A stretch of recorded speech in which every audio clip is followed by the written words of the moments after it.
안녕하세요. 서영주입니다. 지난 시간에는 기독교, 유대교, 이슬람교 세 종교가 어떻게 다른지에 대해 먼저 기독교와 유대교에 대해서 살펴보았는데, 이어서 오늘은 이슬람교에 대해서 살펴보도록 하죠.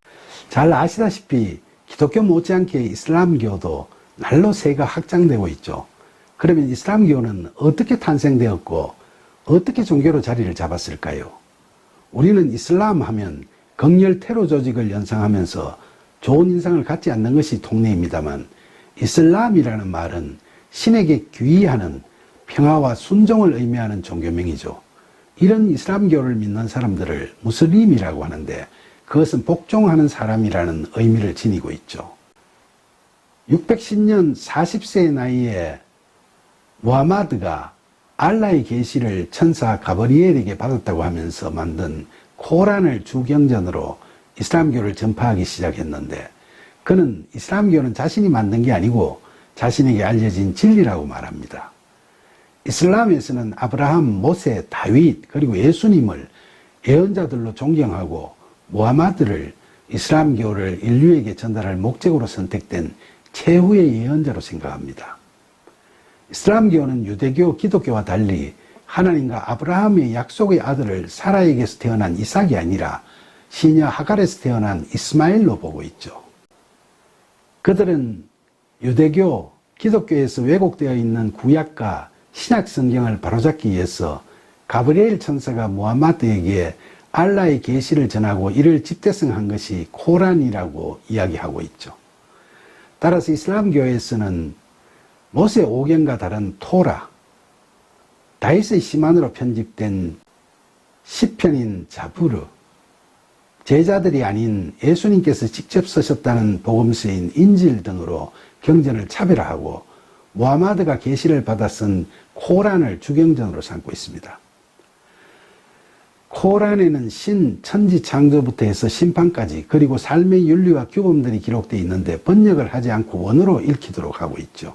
이슬람교에서는 유일신 알라를 믿는데, 신은 이 세상을 창조는 했지만 초월적인 존재이기 때문에 피조 세계에 오지 않고 창조할 때 이 세상을 완전하게 만들었기 때문에 창조 당시 정해놓은 이치와 섭리에 따라서 스스로 세상은 굴러간다고 생각하죠.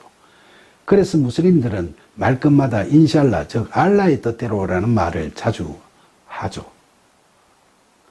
그들은 신은 초월적 영역에 자리 잡고 있기 때문에 인간은 스스로의 노력으로 구원을 얻는다고 생각하고 있으며, 죽으면 알라의 심판 자리에 저울이 있어서 각자의 선행과 악행을 올려서 기울어지는 쪽에 따라 지옥과 낙원이 결정된다고 믿고 있습니다.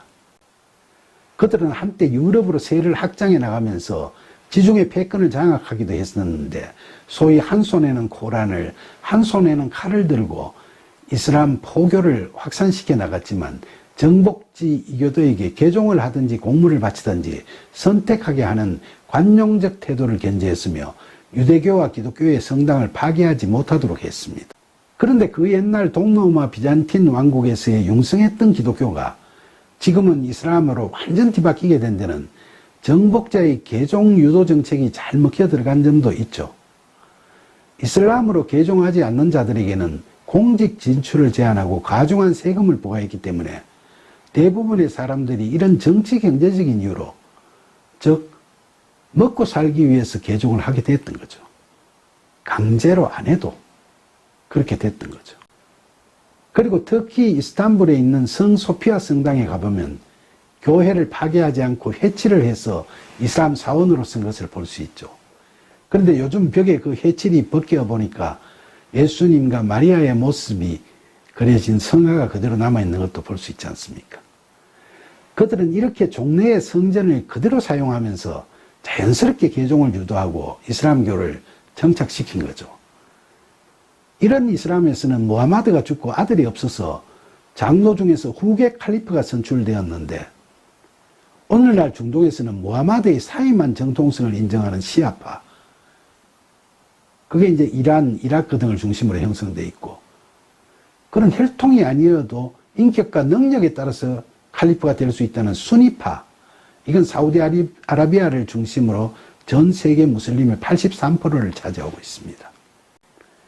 특히 이슬람은 자녀를 많이 낳는 다산을 신조로 삼기 때문에 자체적으로도 인구 증가에 따른 교세의 확장이 이루어지고 있고, 또 유럽의 경우에 독일에서 터키 근로자들처럼 해외에 진출한 이 사람들이 그 나라에서 자녀를 많이 낳고 인구가 늘어나니까 자국뿐만 아니라 해외에서도 교세가 확장되는 추세를 보이고 있죠. 우리나라에서도 벌써 30만 명이 넘잖아요. 2015년도 통계를 보면 세계 인구 중에서 기독교 인구가 가톨릭과 개신교를 포함해서 31.2%, 이슬람교가 24.1%, 유대교가 0.2%를 차지하고 있는데, 기독교와 이슬람교의 인구수로는 약 한 5억 명 정도 차이가 나는 거로 이렇게 나와 있습니다. 그런데 2060년경에는 이 차이가 한 1억 명 이내로 줄어들 거로 전망하고 있죠. 그처럼 이슬람 인구가 계속 늘어나는 거죠. 이렇게 새 종교의 탄생과 종교로서 자리 잡는 과정을 대충 살펴보았습니다만, 그러면 이 새 종교는 무엇이 같고 무엇이 다를까요? 같은 점은 기독교는 하나님, 유대교는 야훼, 이슬람교는 알라라고 명칭은 달리하지만 유일 신을 믿는다는 점이고, 이슬람에서는 변질되었다고 주장하지만 새 종교의 신앙의 조상이 아브라함이고, 신앙의 내용이 구약 성경에 그 뿌리를 두고 있다는 사실입니다. 특히 그 모세 오경에 뿌리를 두고 있다는 거죠. 새 종교의 다른 점은 여러 가지가 있죠. 먼저 이 종교들은 어떤 구원관을 갖고 있는지에 대해 견해가 다르죠. 기독교는 예수 그리스도에 대한 믿음에 의한 구원을 말하지만, 유대교는 율법에 의한 구원을, 그리고 이슬람은 고백, 예배, 단식, 희사, 순례라는 종교적 의무, 오행의 이행을 통한 행위 구원을 주장하고 있습니다. 유대교와 이슬람교는 죽은 직후 개별적으로 율법을 잘 지켰느냐, 종교적 의무를 잘 이행했느냐를 가지고 심판을 받고 낙원과 지옥으로 간다고 하지만, 기독교는 율법이나 행위가 아닌 믿음으로 구원을 받는다고 주장합니다. 구원에 대해서는 그동안 이 유튜브 채널을 통해 많은 이야기를 나누었죠.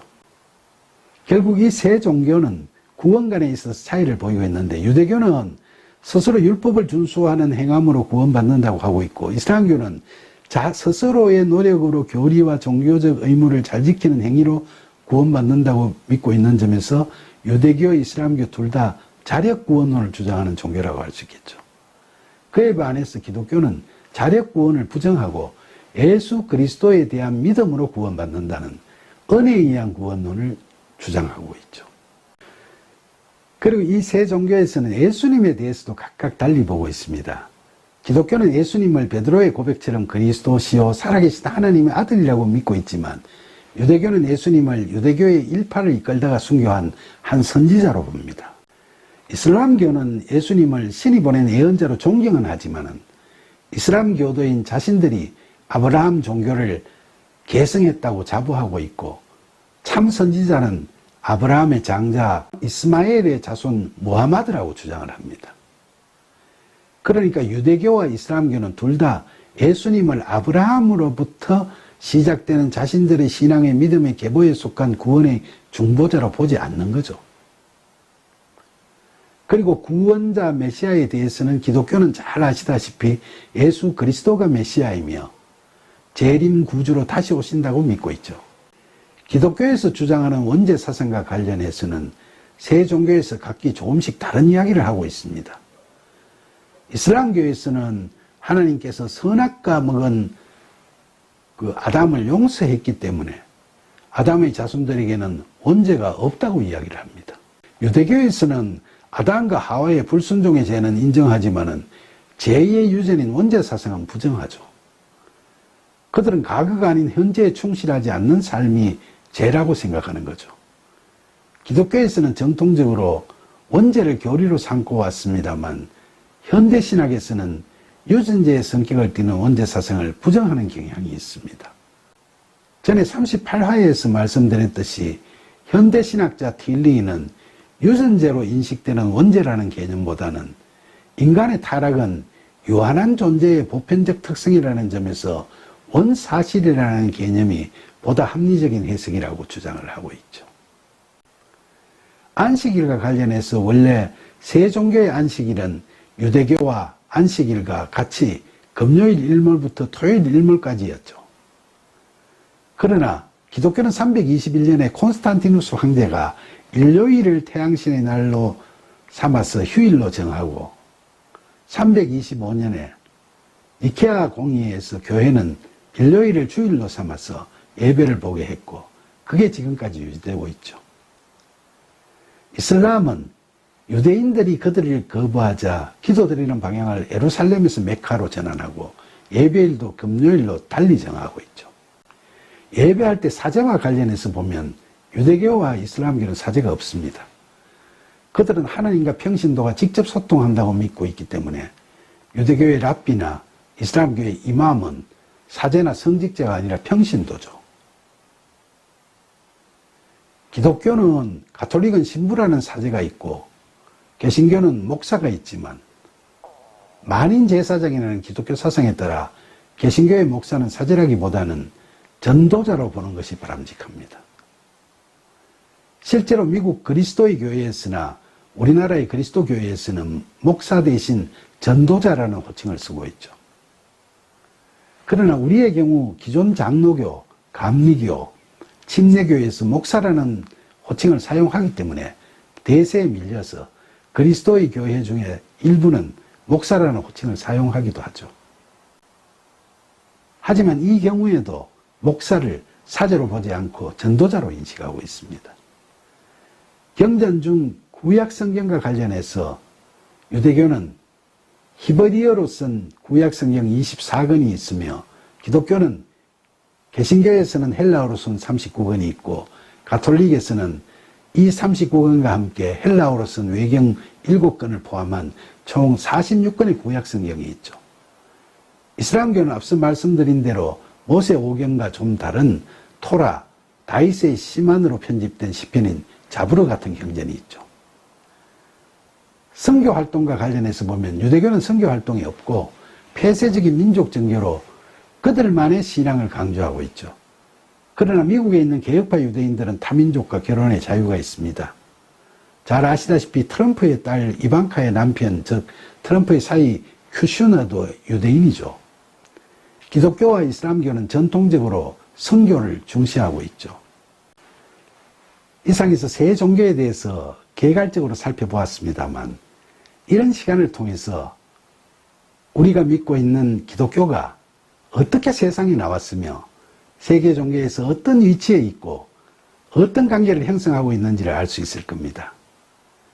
2회에 걸쳐 세 종교를 비교하면서 굉장히 간략하게 그렇게 설명을 드렸지만 그래도 참고로 이런 기본적인 상식을 갖고 우리 신앙을 더욱 깊이 하는 것이 건강하고 건전한 신앙을 갖게 되는데 조금의 도움이 될 수 있다고 생각하고 이렇게 이야기를 나누는데 시간 관계상 좀 더 풍부한 내용을 다루지 못한 점은 아쉽게 생각합니다.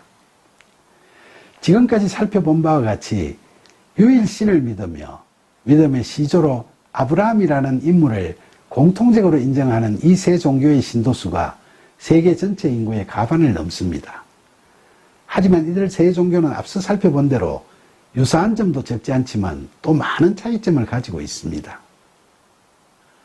그리고 기독교 하나만 보더라도 잘 아시다시피 그 안에서 서로 다른 교리나 주장이 난무합니다. 이게 다 우리가 유한한 인간이기 때문에 그렇게 되는 것 같습니다. 인간이 완전하면 진리의 내용에 대한 이해나 의견이 하나로 명확하게 나타날 건데 그렇지 못하니까 분분한 거죠. 결국 이 모든 것을 하나로 통일시키든 분리해 놓든 그것은 모두 다 하나님께서 뜻하시는 대로 하시는 겁니다. 우리는 내가 옳다, 너는 그러다 하고 비판하거나 재단하기에 앞서서 오로지 우리의 신앙, 우리의 신실하신 하나님만을 꽉 붙잡고 가는데 온 마음을 다해야 하겠습니다. 모든 것을 내려놓고 하나님만 바라보세요. 그리고 예수님께서 성천하시면서 당부하신 그 말씀대로 예루살렘과 온 유다와 사마리아와 땅끝까지 이르러서 그 누구에게든 복음의 진리를 전하고 우리가 전하는 복음을 들은 그들이 우리에게로 다가오면 사랑으로 품고 기쁘게 받아들입시다. 하나님께서는 그런 우리를 보시고 기뻐하실 겁니다.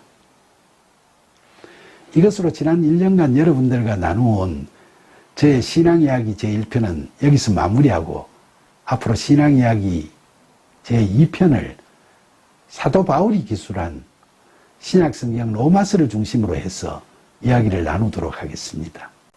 성경은 구약 39권, 신약 27권, 총 66권으로 구성되어 있습니다만 그 중에서도 우리 신앙에 대한 대표적인 가르침이 담겨 있는 사도 바울의 로마서를 1장 1절부터 16장 27절까지 같이 풀이해보고 묵상해 나가면 우리를 구원하시는 하나님의 은혜에 대한 감동과 감사가 넘쳐날 것이고 우리 각자의 신앙에도 놀랍도록 많은 보탬이 될 것으로 확신하고 기대합니다. 그동안 제 신앙이야기 채널을 구독해 주신 시청자 여러분께 깊이 감사드리고 앞으로 신앙이야기 제2편 로마서 강해를 다루는 대화에도 많이 참여해 주실 것을 당부드립니다. 부디 여러분 모두 늘 삶 가운데서 하나님 아버지의 넘치는 사랑과 은혜를 풍성히 누리시기를 축원합니다. 감사합니다.